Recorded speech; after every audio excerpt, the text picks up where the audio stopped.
असल मजा अब आएगा क्योंकि मैदान में दो खिलाड़ी हैं और वो दो ऐसे खिलाड़ी हैं जिन्होंने अपनी अपनी पार्टियों को संभाला है। प्रभार इस प्रदेश का इन दोनों दिग्गजों पर इस वक्त अभी जो वीडी शर्मा साहब आपको दिखाई दे रहे हैं, बीजेपी का प्रभार इनके ऊपर है और पूर्व अरुण यादव साहब कांग्रेस के जो प्रदेश अध्यक्ष हैं इस वक्त आपको दिखाई दे रहे हैं। आप दोनों का बहुत बहुत स्वागत है। सबसे पहले शुरुआत आपसे करूंगी शर्मा जी। वजह इसलिए क्योंकि टीचर की तरह आप लोग देख रहे थे कि एक साल इनका कैसे निकला है, कलेजे पर एकदम पत्थर रखकर देख रहे थे एक साल कैसा निकला है, कैसा निकला। माइक जी, माइक अरुण जी, यादव जी सॉरी। देखिए, प्रदेश में एक निर्वाचित सरकार हमने बनाई थी। इस प्रदेश की जनता ने सरकार बनाई थी और एक परंपरा देश में भी चल पड़ी है, खरीद फरोख्त करो, विधायक खरीदो और सत्ता में आओ। 15 साल भारतीय जनता पार्टी को यहाँ मौका मिला और 15 साल का लेखा जोखा के बारे में अभी चर्चा होगी, आपसे हम लोग करेंगे। एक साल माननीय कमलनाथ जी का नेतृत्व प्रदेश को मिला। हमने जो कहा सो हमने किया। हमने प्रदेश की जनता को अनेक वचन दिए और मुझे गर्व है ये कहते हुए कि 1.5 साल का मौका हमको मिला। हमने सबसे बड़ी कर्ज माफी की योजना इस प्रदेश में चलाई और 24 लाख किसानों का 12,000 करोड़ का कर्ज माफ हमारी सरकार ने यहां पर किया। हमने सस्ती बिजली दी किसानों को, गरीबों को बिजली दी, वृद्धावस्था पेंशन हमने बढ़ाई। यादव जी, लेकिन रैली को थोड़ी हम संबोधित कर रहे हैं। आपने इतना कुछ किया फिर भी सरकार आपकी चली गई। सरकार क्यों गई है उसका एनालिसिस आप करिए। इस देश में, मैंने पहले कहा, आपने शायद सुना नहीं मेरी बात को, एक परंपरा चल पड़ी है कि निर्वाचित सरकारों को खरीदो, निर्वाचित सरकारों के विधायकों को खरीदो और सरकार बनाओ। कर्नाटक में हुआ, राजस्थान में हुआ, मध्य प्रदेश में हुआ, इस देश के अनेक राज्यों में ये प्रयास लगातार सतत चल रहा है। तो बीजेपी और आपको जीने नहीं दे रही है। देश के लोकतंत्र की एक निर्वाचित सरकार लोकतंत्र को की हत्या करने का बार बार प्रयास देश में, प्रदेश में भी हो रहा है। मेरा सवाल सुनिए, आप बीजेपी आपको कहीं भी जीने नहीं दे रही है। देखिए, ये तो सत्ता का मदमस्त कहते हैं ना, सत्ता सर पर चढ़ी हुई भारतीय जनता पार्टी के लोगों को, तो ये कुछ दिनों में उतर जाएगी। नशा चढ़ा हुआ है सत्ता का आप पर, आप कहीं भी किसी की सरकार चलने नहीं देते हैं। जब लोकतंत्र की बात आती है और लोकतंत्र का शब्द कभी कांग्रेस के लोग जब कहते हैं कि लोकतंत्र की हत्या हो रही है या लोकतंत्र के साथ बीजेपी मजाक कर रही है, तो मुझे ऐसा लगता है कि पूरा देश इस बात को जानता है कि जब कांग्रेस और लोकतंत्र, ये दो ऐसे पहलू हैं कि लोकतंत्र की हत्या करने का काम इस देश के अंदर अगर किसी ने किया तो वो कांग्रेस के नेतृत्व ने ही किया, चाहे वो इमरजेंसी हो या और भी कई पहलुओं पर। और मध्य प्रदेश के अंदर जो सरकार 15 महीने कमलनाथ जी के नेतृत्व में काम कर रही थी, अरुण जी हमारे बड़े अच्छे मित्र हैं, कांग्रेस के यहाँ के अध्यक्ष रहे हैं और वो भी बड़े बेहतर तरीके से और अंतर्मन से जानते हैं कि मध्य प्रदेश में 15 महीनों में किस प्रकार से लोकतंत्र के साथ खिलवाड़ हुआ। जो 2018 के चुनाव में भारतीय जनता पार्टी को वोट ज़्यादा मिले थे, लेकिन टेक्निकली किन्हीं सीटों के समीकरण के कारण से कांग्रेस की सरकार बनी थी। लेकिन कमलनाथ जी का जो नेतृत्व मध्य प्रदेश के अंदर आया, उन्होंने जिस प्रकार से 15 साल में भाजपा की सरकार ने शिवराज सिंह चौहान से लेकर के उमा जी बाबूलाल गौर के नेतृत्व में जो काम किया था और गरीब कल्याण की योजनाओं को जो खड़ा किया था, मेरा एक मध्य प्रदेश की जनता इस बात को आज देख रही है कि गरीब कल्याण की वो योजनाएं जो हर गरीब के मन और दिल को छूने वाली योजनाएं थीं, उनके जीवन स्तर को ऊंचा उठा रही थीं, उनको बंद करके कांग्रेस की कमलनाथ जी की सरकार ने जो मध्य प्रदेश को गर्त में ले जाने का काम किया, मध्य प्रदेश को जिस प्रकार से उन्होंने आज मध्य प्रदेश के अंदर जो जनता ने जो देखा, इन लोगों ने आपको धोखा दिया, जनता को धोखा दिया, तो फिर आपको ज्योतिरादित्य सिंधिया की जरूरत क्यों पड़ गई? मैं वही बताना, जब जनता आपके साथ थी। रूबिका जी, मैं वही बताना चाह रहा हूं कि उन गरीब कल्याण की योजनाओं को समाप्त करके मैं पूछना चाहता हूं, मध्य प्रदेश की जनता जानती है कि आखिर उन गरीब कल्याण की योजनाओं को कमलनाथ जी और कांग्रेस की सरकार ने बंद क्यों किया, गरीबों के हक और अधिकार को क्यों छीना। दूसरी बात मैं कहना चाहता हूं कि जिस प्रकार से चाहे सिंधिया जी हो या कांग्रेस का जो नेतृत्व हो, ये हमने नहीं कहा, उनके कैबिनेट के मिनिस्टर ये कहते थे इस सरकार की कैबिनेट को पर्दे के पीछे से चलाया जाता है, कमलनाथ जी नहीं चलाते, कैबिनेट निर्णय नहीं करती। ऐसे लोग जो मध्य प्रदेश में अप्रासंगिक हो गए हैं, देश के अंदर जिनकी एक झूठ बोलने की छवि बन गई है, और जो वादे जनता से किए थे, मैं पूछना चाहता हूं, आपने कहा कि किसानों की कर्ज माफी 2 लाख तक की हर प्रकार का कर्ज मध्य प्रदेश के अंदर माफ करेंगे। नहीं, मेरे सवाल का अभी भी जवाब नहीं। आप ये कह रहे हैं कि पीछे से सरकार चल रही थी, तो कुल मिलाकर कमलनाथ जी कठपुतली, ज्योतिरादित्य कठपुतली, तो आपको कठपुतली की जरूरत क्यों पड़ गई फिर? नहीं, मैंने ये नहीं कहा कि कठपुतली की जरूरत हमको पड़ी। ये सरकार जो गिरी, वो सरकार कोई भारतीय जनता पार्टी ने नहीं गिराई, ना हमको जरूरत थी।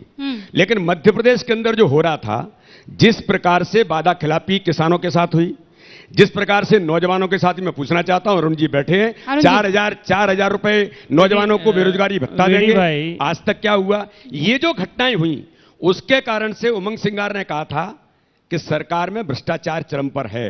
उनके मंत्री गोविंद सिंह जी ने कहा था।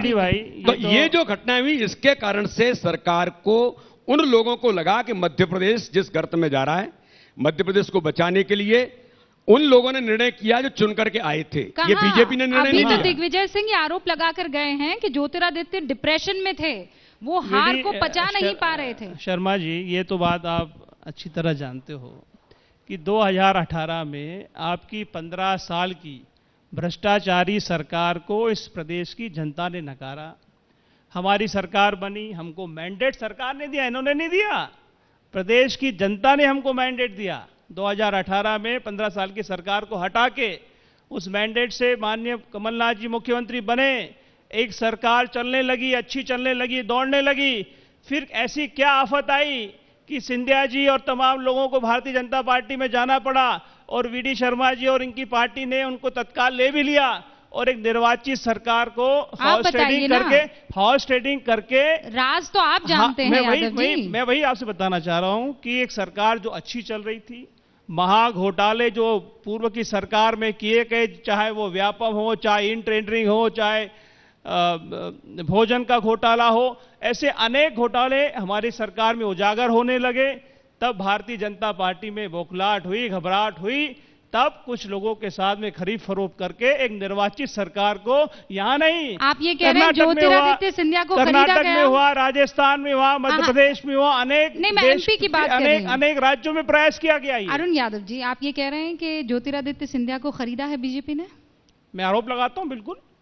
वो अकेले नहीं, उनके साथ जो 21-22 जो एक पूरा दल गया है, वो पूरी तरह से भारतीय जनता पार्टी के गिरफ्त में थे, और बड़े पैमाने पर हाउस ट्रेडिंग हुआ है। अब मुझे ये बताइए कि तो क्या कांग्रेस के नेता इतने ईमानदार नहीं है कि कोई उनको खरीदेगा और वो बिक जाएंगे? क्यों गए, ये तो अभी ये बताएं कि इनको जो लोग गए हमारी पार्टी को छोड़कर, उन लोगों को ऐसी क्या आफत थी? हम लोगों ने इनको टिकट दिया, हमारी सरकार में मंत्री बना। एक मिनट रुक जाइए। ज्योतिरादित्य सिंधिया के 12 लोग हमारी सरकार के कैबिनेट के मंत्री थे, 12, उनको हमारी सरकार ने 40 टिकट दिए। कांग्रेस पार्टी ने उनको सर माथे पर बिठाया 20 साल तक, अनेक पदों से उनको नवाजा। उसके बाद हमारे साथ उन्हें धोखा किया, पार्टी के साथ धोखा किया, निर्वाचित सरकार के साथ उन्हें धोखा किया। गलत बात नहीं है कि पार्टी उन लोगों को सर माथे पर बिठाती है जो उनको पार्टी को छोड़ के चले जाते हैं, आप जैसों को वो भावी नहीं देती है। नहीं, ऐसा कुछ नहीं। मैं अरुण यादव, आप पूरा मध्य प्रदेश जानता है, ex minister, x cabinet minister, केंद्र की सरकार का मिनिस्टर, प्रदेश कांग्रेस कमेटी का पूर्व अध्यक्ष, अभी भी कांग्रेस पार्टी का एक मजबूत कार्यकर्ता। पार्टी ने आपको बहुत कुछ दिया, अब और कुछ नहीं चाहिए? मुझे दिया, मेरे परिवार को दिया, छोटे भाई को दिया। आपको और कुछ नहीं चाहिए? मैं एकदम संतुष्ट हूं अपनी पार्टी से। संतुष्ट है। ज्योतिरादित्य को संतुष्ट नहीं कर पाई। एक तो मैं कहना चाहूंगा कि अरुण जी अभी कह रहे थे कि हमको जनता ने चुना। जनता ने तो आपको इसलिए नहीं चुना क्योंकि आप टेक्निकली कुछ सीटों से सरकार में आए थे। बहुमत लोकतंत्र में भारतीय जनता पार्टी को वोट ज्यादा मिला था चुनाव में 2018 में, एक बात। दूसरी बात, जो नेता आपके सामने चेहरे के तौर पर था वो जनता के सामने नहीं था चुनाव में। एक ऐसे नेता को जिसका जमीन से, जनता से, गरीब से, किसान से कोई संबंध नहीं था, वो मध्य प्रदेश के मुख्यमंत्री बन गए थे। तीसरी बात मैं जो कहना चाहता हूं कि जिस प्रकार से उन्होंने कहा कि मध्य प्रदेश के अंदर इन सब लोगों को जो खरीदा गया, मैं उसी बात पर आना चाहता हूं कि मध्य प्रदेश के अंदर चाहे माननीय ज्योतिरादित्य सिंधिया जी हो या मैंने जिन मिनिस्टर्स के नाम भी बताए उनके साथ में आज उमंग सिंगार, उन्होंने क्या कहा था? गोविंद सिंह जी ने कहा था कि जिस प्रकार से भ्रष्टाचार हो रहा है, कैबिनेट मिनिस्टर रहते हुए कांग्रेस के, और ये पैसा ऊपर तक जाता है। कहां तक जाता है ये पैसा? यानी या तो ऊपर जाता है या फिर मध्य प्रदेश के मुख्यमंत्री के। और तो... दूसरी बात रूपिका जी मैं कहना चाहता हूं कि जिस प्रकार से जब छापे पड़ते हैं, माननीय मुख्यमंत्री कमलनाथ जी के पीए के पास 283 करोड़ रुपए ऑफिशियली पकड़ा जाता है। जिन आरोपों को अभी अरुण जी लगा रहे हैं, जरा मुझे बताएं, ये तो 283 करोड़ जो हमारे माननीय मुख्यमंत्री से लेकर के प्रदेश के अंदर कहा जाता है कि दलालों का अड्डा वल्लभ भवन कमलनाथ जी के नेतृत्व में बन गया था, ये कहां से आए 283 करोड़? गरीबों के कल्याण की योजनाएं बंद की। आपके पास मध्य प्रदेश के अंदर कोविड का महामारी का संकट आ गया था, आपके पास पैसा नहीं था, कोई चिंता नहीं थी, लेकिन आपको इन चीजों के लिए, भ्रष्टाचार के लिए तो प्रूफ भ्रष्टाचार कांग्रेस के नेतृत्व में, कमलनाथ जी के नेतृत्व में हुआ है। देखिए, मैं वही आपसे मैंने पहले भी आपसे दोबारा रिपीट करता हूं कि यहां इस प्रदेश में एक महाघोटालों की सरकार 15 साल तक जिसने राज किया, व्यापम जैसा महाघोटाला हुआ, ई टेंडरिंग हुआ, और व्यापम का व्यापम नंबर 2 भी हो गया है। अभी लेटेस्ट में वीडी भाई को पता है, अभी कुछ दिन पहले व्यापम 2 भी यहां हो गया है। यहां पर कृषि विभाग के कृषि विस्तार अधिकारियों की नौकरी लगी, एक जिले के 10 लोगों की नौकरी लग गई, और जो 10 लोग लगे उसमें से कुछ चहेते कुछ एक विशेष व्यक्ति के हैं जो भारतीय जनता पार्टी के उच्च पद पर हैं। ये व्यापम घोटाला नंबर 2 अभी हुआ लेटेस्ट में यहां पर मध्य प्रदेश में। तो हमने तो उन घोटालों को उजागर करने की योजना बनाई। तो सिर्फ उजागर क्यों किया? 15 महीने थे ना, आपने किसी को सलाखों के पीछे क्यों नहीं डाला? आपने किसी को गिरफ्तार क्यों नहीं किया? टेंडरिंग की जांच शुरू हो गई थी, व्यापम घोटाले की जांच शुरू हो गई थी, तब ना ये भोगलाट भारतीय जनता पार्टी में। तो हमने और भी काम किए सरकार में, हमने किसानों की इतनी बड़ी कर्ज माफी की योजना कराई। काम कर रहा होता है, जांच जिसे करनी है वो जांच करेगा। हमने ही उसको इनिशिएट किया था। एक मिनट, जब इतना बड़ा घोटाला हुआ यादव जी, 15 साल में लोगों ने इनको सलाखों के पीछे क्यों नहीं भेजा? 15 साल का जो महाघोटाला है तो उसको इनिशिएट हमने ही किए। उन दोनों घोटालों को हमने इनिशिएट किया। उस पर कार्रवाई करने की मांग भी हमारी सरकार द्वारा ही शुरू की गई थी, और कार्रवाई भी हमने शुरू की थी उस समय, 1.5 साल पहले। 15 महीने का हमको समय मिला। आप ही लोगों के मंत्री कहने लगे कि पैसा कहीं इधर उधर जाने लगा है। ये तो झूठा आरोप लगा रहे हैं वीडी भाई, मैं इनसे सहमत नहीं हूं। मैं एक बात कहना चाहता हूं कि अरुण जी बार बार किसान कर्ज माफी की बात कर रहे हैं। किसानों का कर्ज माफी का 2 लाख तक का उन्होंने जो घोषणा की थी, जिसके आधार पर भ्रम में आकर के छल कपट जनता के साथ जो किया था और सरकार बन गई थी, ऑफिशियली अरुण जी ये बताएं 56,000 करोड़ रुपए किसानों के कर्ज माफी के लिए चाहिए था। नहीं, अभी आपने विधानसभा में प्रश्न लगा करके पूछा था कितने किसानों का कर्ज माफ हुआ? मैं 6,000 करोड़ रुपए, 6,000 करोड़ रुपए किसानों का कर्ज माफी मध्य प्रदेश के अंदर हुआ है। आपने बजट में प्रावधान नहीं किया, आपने उसके बारे में चिंता नहीं की, बल्कि फार्म नीला पीला अलग अलग प्रकार के फॉर्म बना दिए, फिर उसमें किसानों को उलझाया और किसान उलझते रहे। एक किसान मध्य प्रदेश के अंदर ये बता दे कि साहब मेरा कर्ज माफ हुआ। बल्कि मैं और बताना चाहता हूं कि किसान मुझे मिले आकर के उन्होंने कहा कि सर्टिफिकेट साहब हमको दिया है, ये हमारा पहले ही हम जमा कर चुके हैं किस्त, और हमको कहा जा रहा है कि आपको किसान कर्ज माफी हमने कर दी। एमपी के किसान आपको मिले? मध्य प्रदेश के किसान, मध्य प्रदेश के किसान। पंजाब के किसान मिले आपसे? देखिए, पंजाब के किसान, वेस्टर्न यूपी के किसान मिले आपसे? पंजाब के किसान हो या हरियाणा के किसान, सरकार के खिलाफ बैठे हुए हैं वो जो किसान बैठे हैं, उनके बारे में पूरा देश जानता है। क्या जानता है? उनके बारे में किसान कानून को लेकर माननीय प्रधानमंत्री से लेकर माननीय कृषि मंत्री और भारत की सरकार ने ओपन कहा है मध्य प्रदेश के अंदर, आइए बहस करिए, क्या चाहते हैं परिवर्तन करने के लिए बात के लिए सरकार हमेशा तैयार रही है। मैं भी वही लेकिन वो खालिस्तान जिंदाबाद के नारे अगर उस आंदोलन में लगे, तिरंगे का अपमान उस आंदोलन में हो, और तथा कथित ऐसे वामपंथी जो देश को अस्थिर करना चाहते हैं वो उसमें इन्वॉल्व होकर के आंदोलन और भारत के प्रधानमंत्री की छवि खराब करने के लिए इस प्रकार की चीजों का उपयोग करें, तो ये देश बहुत अच्छे तरीके से जानता है, और उसी का परिणाम माननीय प्रधानमंत्री ने कहा है हम सच्चे हैं। अरुण यादव जी चैलेंज कर रहे हैं। मैं वीडी भाई को 2 चीजें, आप उन किसानों के साथ हैं। एक मिनट मुझे मेरी बात कह लेने दीजिए, मैं इनको अपडेट करना चाहता हूं। मैं जो कह रहा हूं ये विधानसभा के पटल पर है, मैं नहीं कह रहा हूं, चाहे तो इनकी सरकार आंकड़े निकाल ले। मध्य प्रदेश में 12,000 करोड़ रुपया कर्ज माफी किसानों की हुई और 24 लाख से अधिक किसानों का मध्य प्रदेश का कर्जा माफ हुआ। ये मैंने कितना होना चाहिए, मैंने कहा ना कितना होना चाहिए बताना। मुझे अपडेट करने दीजिए। ये 1.5 साल ही तो हुआ हमें सरकार को शुरू हुए, 1.5 साल ही तो मिला था हमें काम करने का। मैं 1.5 साल के आंकड़े बता रहा हूं। अगर 5 साल होता तो एक एक किसान का कर्जा माफ हम करते। हमने 14,000 करोड़ माफ किया। मैं राहुल गांधी की गिनती याद दिला दूं। 1, 2, 3, 4, 5, 6, 7, 8, 9, 10 दिन में कर्जा होगा माफ। तो माफ किया हमने मैडम, आपको शायद जानकारी, आपको जानकारी नहीं है। 1.5 साल कम था। आपके अध्यक्ष पूर्व कह गए कि 10 दिन, आप कह रहे हैं 1.5 साल कम था। हमने देखिए कर्ज माफी की एक हमने योजना बनाई थी। उस योजना के अंतर्गत सेग्रीगेट किया गया। पहले 2 लाख, फिर 1.5 लाख, फिर 50,000, ऐसा सेग्रीगेशन हुआ।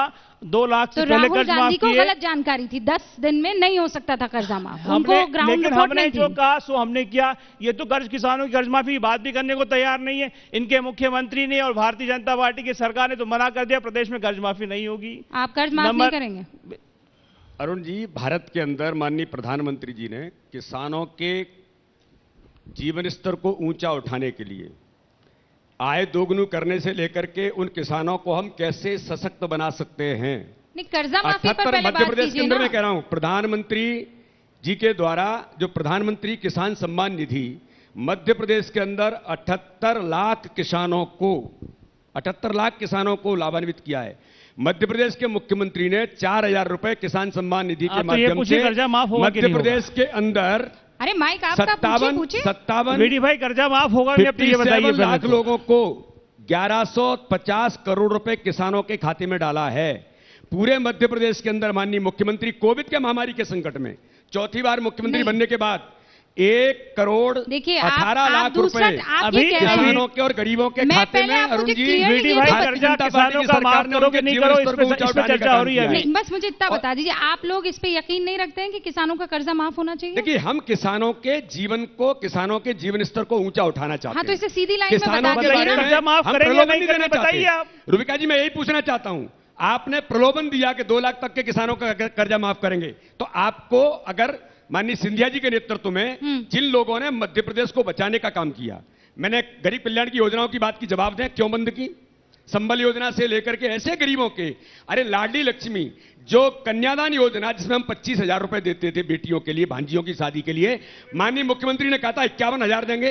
1 रुपया अगर किसी बेटी को मध्य प्रदेश के अंदर अगर मिला हो तो मैं तैयार हूं कि इस पर बहस को करें। दूसरी बात मैं कहना चाहता हूं, अगर जिन लोगों ने सरकार गिराई, मध्य प्रदेश को बचाया, तो उपचुनाव में माननीय कमलनाथ जी के नेतृत्व में, और जिन नेता का मैं नाम नहीं लेना चाहता, जो अप्रासंगिक हो गए मध्य प्रदेश और देश के अंदर, झूठ बोलने के लिए रिकॉर्ड उनका मध्य प्रदेश और देश के अंदर है, तो फिर 28 विधानसभा के उपचुनाव में जनता ने समर्थन किसको दिया? अच्छा, जिनका आप नाम जनता ने समर्थन भारतीय जनता पार्टी को दिया। आपकी नीतियों से, आपके काम से, आपके नेतृत्व पर विश्वास नहीं था जनता को। अच्छा, जिनका आप नाम नहीं लेना चाहते, उन्होंने भी इस मंच से आपका नाम नहीं लिया, लेकिन जमीन गबन का बहुत बड़ा आरोप आप पर लगा दिया। मेरे ऊपर? हाँ, आपके इलाके में बताइए, पन्ना के जो त्रिवेदी हंसिंह का क्या रिश्ता है, जरा सब लोग जानना चाहते हैं। पन्ना में द्विवेदी जी, उनसे आपका क्या रिश्ता है, जिसने एक आदिवासी की जमीन पर कब्जा कर लिया है? किनका? अभी लेटेस्ट खबर है, 2 दिन पहले। देखो सुनो अरुण जी, पन्ना के आदिवासियों की जमीन पर एक भारतीय जनता पार्टी के नेता ने कब्जा किया। वो कब्जाधारी त्रिवेदी द्विवेदी जो है, वो इनसे इनका क्या रिश्ता है, भारतीय जनता पार्टी क्या रिश्ता, कृपया पूर्वक बताएं। देखिए, एक चीज मैं बताता हूं, माननीय मुख्यमंत्री जी पूर्व में रहे, जो अभी आपके यहाँ बैठे थे, जब लोग ये हुआ था व्यापम का घोटाला, व्यापम के घोटाले में उन्होंने कहा लोकसभा में, विधानसभा के बाहर निकलते हुए, कि बीडी शर्मा इस घोटाले के सबसे बड़े किरदार हैं। हाँ। मैंने उनके खिलाफ कोर्ट में जाकर के, आज भी वो केस चल रहा है, तो अभी चलेगा उनको केस? जवाब देना पड़ेगा इसका। अभी ये झूठ बोल करके दुनिया नहीं चलती है। आपने पिछला बताया, और अभी जो आरोप लगा कर गए उस पर भी डेफेमेशन केस ठोकेंगे? सारी चीजों पर कह रहा हूं मैं। हाँ। बीडी शर्मा जी वो शख्स हैं, व्यापम 2 का भी कृपया खुलासा करें। व्यापम 2 का खुलासा भी कृपया पूर्वक होना चाहिए, सबके सामने होना चाहिए कि व्यापम 2 में क्या हुआ और कौन लोग उसमें लिप्त थे। मैं वही कह रहा हूं, व्यापम का घोटाला उठाने वाले बीडी शर्मा हैं। अच्छा, व्यापम से लेकर के ऐसे जो लोग घोटाले हुए थे, किसी ने किए तो वो जेल के अंदर गए, कोई नहीं बचता। और चाय को ही आज मध्य प्रदेश की सरकार ने, इन्होंने तो, इनके माननीय मुख्यमंत्री जी ने जो शुरू किया था मैं पूछना चाहता हूं उसमें, उसके अंदर तो उन्होंने चुन चुन करके भाजपा के कार्यकर्ताओं पर अतिक्रमण और ये आक्रमण किया था। इनके एक नेता ने कहा था कि ये कमलनाथ जी मत करिए। मध्य प्रदेश के अंदर माननीय शिवराज सिंह चौहान के नेतृत्व में अतिक्रमण का जो अभियान है, कोई नहीं बचेगा, चाहे वो किसी से जुड़ा हो, चाहे वो किसी दल से जुड़ा हो या किसी नेता से जुड़ा हो, ऐसे कोई व्यक्ति नहीं बच सकते मध्य प्रदेश के अंदर। हम देखते हैं यादव जी, वक्त की कमी है मेरे पास। कंक्लूजन में आपसे 10 सेकंड वीडी भाई, कर्ज माफी होगी कि नहीं होगी? व्यापम 2 क्या है उसका खुलासा करिए। हमारी सरकार ने किसानों का कर्ज माफ किया, आप करोगे नहीं करोगे बता दीजिए। सबको, पूरी प्रदेश की जनता को ये आपको बताना होगा। और जो 3 काले कानून आपने बनाए हैं, जिसके चलते आज लाखों की तादाद में देश का किसान सड़कों पर है, आंदोलन कर रहा है, उसके बारे में आप क्या कहने वाले? इसका जवाब मैं बीजेपी के दूसरे जो यहाँ पर प्रवक्ता बैठेंगे मैं जरूर लूंगी, ये वादा कर लेती हूँ, क्योंकि बाकी सारे सेशंस हमारे लाइंड अप हैं और वक्त की मेरे पास बहुत कमी है। बहुत बहुत शुक्रिया आप दोनों का यहाँ पर इस धुआंधार सेशन को अंजाम देने के लिए। एबीपी न्यूज आपको रखे आगे।